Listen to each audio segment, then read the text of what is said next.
True forgiveness involves forgetting, letting it go, and moving on. When I was away on a business trip, I received a call from one of my managers. So he wanted to resign because of how he was being criticized by his, immediate superior. I asked him to hold off from making such a rash decision until we could get together. He said, "I'm not calling to counsel with you. I'm calling to inform you. I'm resigning." So I realized that I had not listened to him, which I then proceeded to do. So he then opened up on a Pandora's box of experience, complaints, and feelings, including even stronger ones from his wife. So as I genuinely listened, the negative energy in his expression was dissipated, and on his own, he agreed to visit with me as soon as I returned.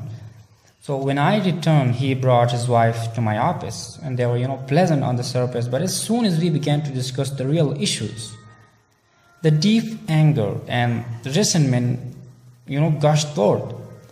I continued to listen until they felt understood, and then they become very open. I then taught them about the space between stimulus and response, and how the greatest harm is not in what people do to us, but in our responses to what they do to us. They initially thought I was manipulating to get him to stay on. So I continued listening, and until other issues were expressed and understood, including how these issues at work had affected their own marriage and family life. It was truly like peeling off the layers of an onion until you reach the soft inner core. So by this time, they were extremely open and teachable. So I emphasized again their power of choice, and in that they might consider asking his superior's forgiveness for the resentment and anger the manager held for his superior. His response was, "What do you mean? You have done this whole thing about. It's not for us to seek forgiveness. It's for him to seek our forgiveness." More negative energy was released until they were extremely open to the whole idea.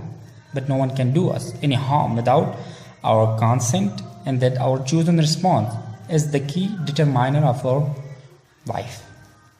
So that we are a product of our decisions, not our conditions. They were very humble and agreed to think about it. So he later called me on the phone and said that he had come to see the wisdom of the principle. We had discussed and accepted it, but he had gone to his boss and asked for forgiveness. So that his boss was literally overwhelmed by this expression, that he in turn had asked his forgiveness, and that had destroyed their relationship. So my friend said to me that he and his wife had reached a point of accepting the space between stimulus and response and the power of choice. So that even if they had been rebuffed in their sincere seeking of forgiveness, he was determined to stay on and make a success of things the best he could. So it isn't the poisonous snake bite that does the serious harm. It's chasing that snake that drives the venom to the heart, because we all make mistakes. We all need to forgive and be forgiven. It's better to focus on our own mistakes and ask forgiveness than to focus on other people's mistakes. Wait for them to ask for forgiveness first. So, or give it begrudgingly if they do.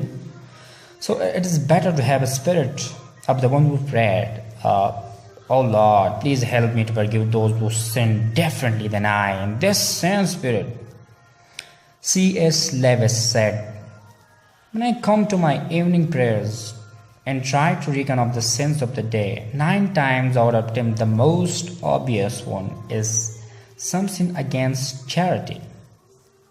I have sucked, a snapped, a sneezed, a snubbed a storm, and the excuse that immediately springs to my mind is the provocation was so sudden and unexpected. I was caught up my guard. I had not time to collect myself. Surely, what a man does when he is taken off guard is the best evidence for what sort of man he is. Surely, what pops up before the man is time to put out his guy as the truth. Surely, if there are rats in the cellar, you are most likely to see them if you go in very suddenly. But the suddenness does not create the rat; it only prevents them from hiding. In the same way, The suddenness of the provocation does not make me an ill-tempered man. It only shows me what an ill-tempered man I am. Now that Cellar is out of reach of my conscious will, I cannot, by direct moral effort, give myself new motives. After the first few steps, we realize that everything which really needs to be done in our souls can be done only by God.